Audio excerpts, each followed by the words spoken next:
Je suis Marie-Laure Douniac et je vais avoir le plaisir de lire Un coup au cœur de Emmanuel de Boisson. Je suis morte le 7 février 2022. Il était 17h20 lorsque mon cœur s'est arrêté. Je ne me suis aperçue de rien. Ça s'est passé comme si je m'endormais. C'était doux, presque un soulagement. Je savais où j'allais. Il m'a suffi d'ouvrir une porte pour entrer dans un endroit que j'avais l'impression de connaître, où je me sentais bien. 30 minutes dans l'au-delà. Si Anton n'avait pas été là, j'y serais encore. S'il n'avait pas eu la présence d'esprit de me faire un massage cardiaque, j'aurais pu devenir un légume. Il m'a sauvée, repêchée in extremis, ou plutôt ressuscitée. Un vrai miracle.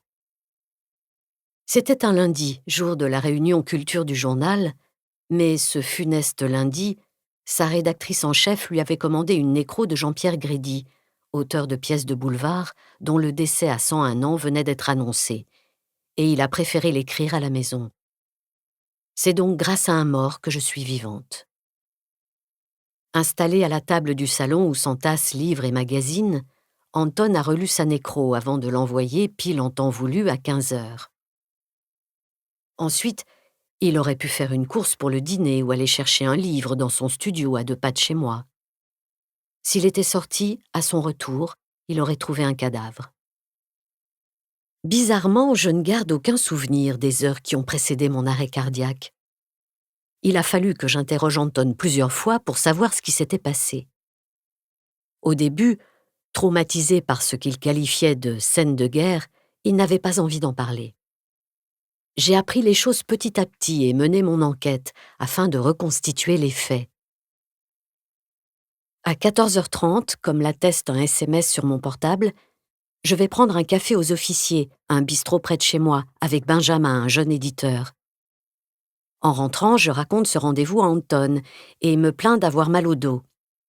Il me conseille de m'étendre, d'avaler un Doliprane. Peu après, il vient voir si le cachef était fait. Adossé à un oreiller, le regard dans le vague, je lui dis que je me sens moins oppressée.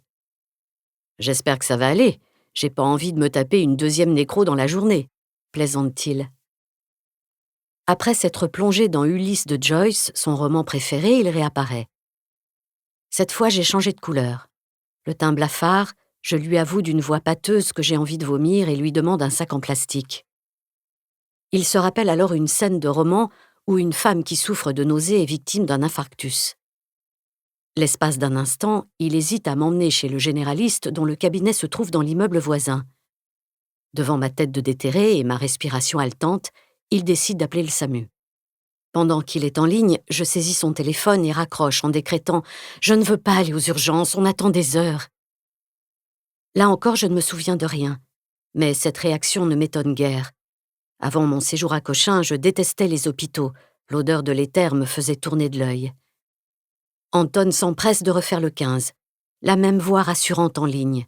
« On vous envoie les pompiers. » Quelques secondes plus tard, je murmure « Je vais mourir. » Ce sont mes derniers mots.